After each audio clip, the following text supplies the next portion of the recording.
नमस्कार। टुडे हिमाचल में आपका बहुत बहुत स्वागत है। मैं हूं आपके साथ भावना रनौट और चलिए देखते हैं दोपहर की बड़ी खबरों को फटाफट। आपकी कमी से लटके सुखसमा निधि के 5,000 आवेदन। इंदिरा गांधी प्यारी बहना सुखसमा निधि योजना के हजारों आवेदनों के कार्य को निपटाना मुश्किल हो गया है। जिला कल्याण कार्यालय में अब तक करीब 5,000 आवेदन आ चुके हैं।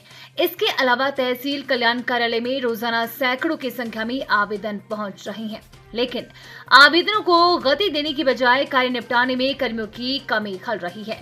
जिले में तहसील कल्याण अधिकारी के 2 क्लर्क के 11 सहित 21 विभिन्न पद रिक्त चल रही हैं। नई योजना के तहत प्रदेश की पात्र महिलाओं को 1,500 रुपए प्रति माह सम्मान निधि के रूप में विभाग की ओर से दिए जा रहे हैं।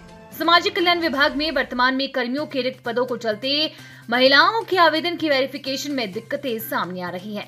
विभाग के मुताबिक जिले के दुर्गम क्षेत्र डोडरा, कवार और ननखड़ी में तहसील कल्याण अधिकारी के पद लंबे समय से रिक्त हैं।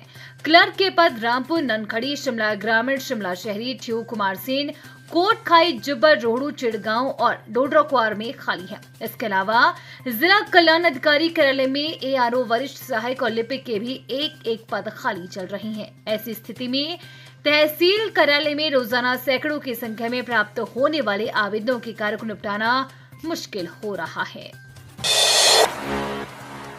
शिमला में टिकटिंग मशीनों से टिकट काटने में लग रहे 5 मिनट सर्वर की वजह से यात्रियों को हो रही परेशानी। ग्रामीण क्षेत्रों में ही नहीं, शहर में भी टिकटिंग मशीनों में कनेक्टिविटी की दिक्कत आ रही है।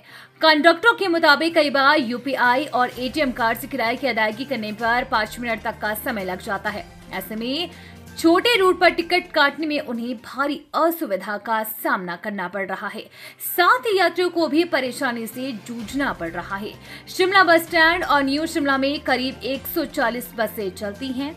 इसमें ज्यादातर शहर में चलने वाली बसें शामिल हैं, लेकिन इसके अलावा सुनी, खटनोल और सोलन तक बसों का संचालन चलाया जाता है। शहर में कई रूट ऐसे भी हैं जिनका एक तरफ के रूट का समय महज 25 मिनट का है। ऐसे में यूपीआई और एटीएम कार्ड से किराए की अदायगी पर टिकट काटने में अधिक समय लग रहा है। पहली बार क्रेट में होगी एमआईएस के सेब की खरीद, हजारों बागवानों को मिलेगा फायदा। एचपीएमसी सेब सीजन में पहली बार मंडी मध्यस्थता योजना के तहत क्रेट में सेब खरीद करेगी। सेब बागवानों के हित में बड़ा फैसला लेते हुए सरकार ने पायलट प्रोजेक्ट के तौर पर इस सीजन से क्रेट के इस्तेमाल के निर्देश दिए हैं। सेब खरीद के लिए एचपीएमसी ने 30,000 क्रेट योग के पराला संयंत्र पर उपलब्ध करवा दिए हैं। बागवानों को एमआईएस के तहत सेब बेचने के लिए अब वरदाना यानी कि पैकिंग के लिए बोरी पर खर्च नहीं करना पड़ेगा।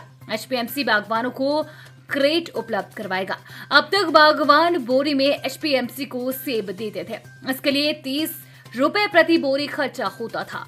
क्रेट में ट्रांसपोर्टेशन के दौरान सेब की गुणवत्ता खराब नहीं होगी, जिससे एचपीएमसी के उत्पादों की गुणवत्ता और अधिक बेहतर बनेगी। निगम को लाभ होने पर बागवानों को एमआईएस के तहत सेब के ऊंचे दाम मिलेंगे और पेमेंट भी समय पर होगी। एमआईएस के तहत प्रदेश के करीब 30,000 बागवान हर साल एचपीएमसी को सी ग्रेड सेब देते हैं। एचपीएमसी के प्रबंध निदेशक सुदेश कुमार मोक्टा ने बताया कि सरकार के निर्देशों पर एमआईएस के तहत सेब खरीदने के लिए 30,000 क्रेटों का बंदोबस्त कर लिया गया है। पहले चरण में पराला फ्रूट प्रोसेसिंग प्लांट के लिए पूरा सेब क्रेट में खरीदा जाएगा।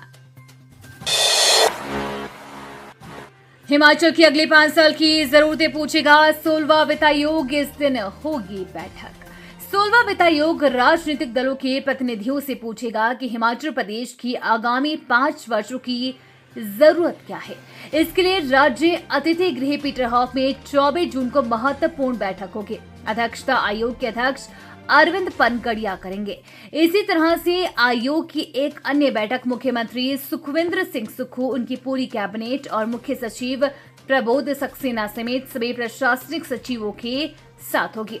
आयोग आगामी 5 सालों के लिए केंद्र से आर्थिक मदद पर एक रिपोर्ट तैयार करेगा। 1 अप्रैल 2026 के बाद 16वें वित्त आयोग की सिफारिशें लागू होनी है। इसकी सिफारिशों के तहत ही राज्यों के लिए राजस्व का वितरण होता है, यानी केंद्रीय करों में प्रदेश की कितनी हिस्सेदारी रहेगी। इसके अलावा राज्य को कितना राजस्व घाटा अनुदान मिलने वाला है। इसके अलावा पंचायती राज संस्थाओं और शहरी निकायों के लिए केंद्र से कितनी आर्थिक मदद दी जानी है। 16वां वित्त आयोग से संबंधित ऐसे तमाम विषयों पर स्थिति साफ करेगा। इसके लिए ये हिमाचल की परिस्थितियों को समझेगा।